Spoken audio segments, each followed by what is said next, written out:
15 अगस्त को हम एक ऐसे विषय की ओर आपकी यात्रा कराएंगे जो भारतीय इतिहास का एक महत्वपूर्ण हिस्सा है, हमारे तिरंगे की कहानी। आज हम जानेंगे कि भारत का पहला तिरंगा किसने बनाया और इसके पीछे की पूरी कहानी क्या है। हर साल 22 जुलाई को राष्ट्रीय झंडा अंगीकरण दिवस के रूप में मनाया जाता है। इसी दिन 22 जुलाई 1947 को भारत के संविधान द्वारा तिरंगे को राष्ट्रीय ध्वज के रूप में अपनाया गया था।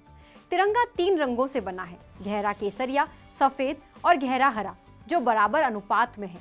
सफेद पट्टी पर केंद्र में गहरे नीले रंग का अशोक चक्र है, जिसे सारनाथ में स्थापित अशोक स्तंभ से लिया गया है।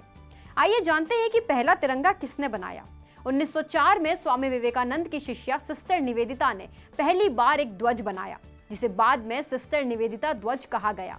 ये झंडा लाल और पीले रंग से बना था और इसमें पहली बार 3 रंगों का प्रयोग हुआ था। 1907 में बंगाल के बंटवारे के विरोध में निकाले गए जुलूस में एक नया झंडा देखा गया। इसे सचिंद्र प्रसाद बोस ने लाया था। इस झंडे में केसरिया रंग पर 8 सफेद कमल के फूल, हरे रंग पर सूर्य और चंद्रमा और पीले रंग पर वंदे मातरम लिखा हुआ था। 1917 में एक नया राष्ट्रीय झंडा सामने आया। इसमें 5 लाल और 4 हरी पत्तियां थी। साथ ही सप्तऋषि के प्रतीक सितारे भी शामिल थे। इस ध्वज को डॉक्टर एनी बेसेंट और लोकमान्य तिलक ने घरेलू आंदोलन के दौरान फहराया। 1916 में पिंगली वेंकई ने एक ऐसा झंडा तैयार किया जिसे पूरे भारतवासियों को एक सूत्र में बांध सके। गांधी जी ने इस ध्वज के बीच में अशोक चक्र जोड़ने की सलाह दी।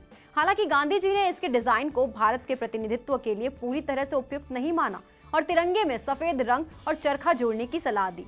1921 में गांधी जी ने तिरंगे के डिजाइन पर ध्यान देना शुरू किया। इस झंडे में 2 रंग लाल और हरा थे। गांधी जी ने इसमें सफेद रंग जोड़ने का सुझाव दिया। इससे झंडे में सर्वधर्म समभाव और स्वदेशी होने की झलक मिली। इसके बाद ये झंडा अखिल भारतीय कांग्रेस के लिए बनाया गया था और 22 जुलाई 1947 को इसे भारतीय संविधान द्वारा राष्ट्रीय ध्वज के रूप में स्वीकार किया गया।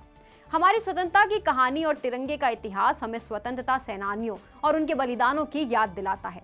इस 15 अगस्त जब हम तिरंगे को सलाम करते हैं, हमें ये समझना चाहिए कि ये तिरंगा केवल एक ध्वज नहीं, बल्कि एक सपना, एक आदर्श और हमारे स्वतंत्रता सेनानियों की मेहनत और संघर्ष का प्रतीक है। इस तरह की और वीडियो देखने के लिए हमारे YouTube चैनल को सब्सक्राइब करें और बेल आइकन को दबाना ना भूलें। यदि आप हमारा वीडियो Facebook पर देख रहे हैं तो पेज को लाइक और फॉलो जरूर करें। हमारे अन्य सोशल मीडिया पेजेस से भी जुड़ें।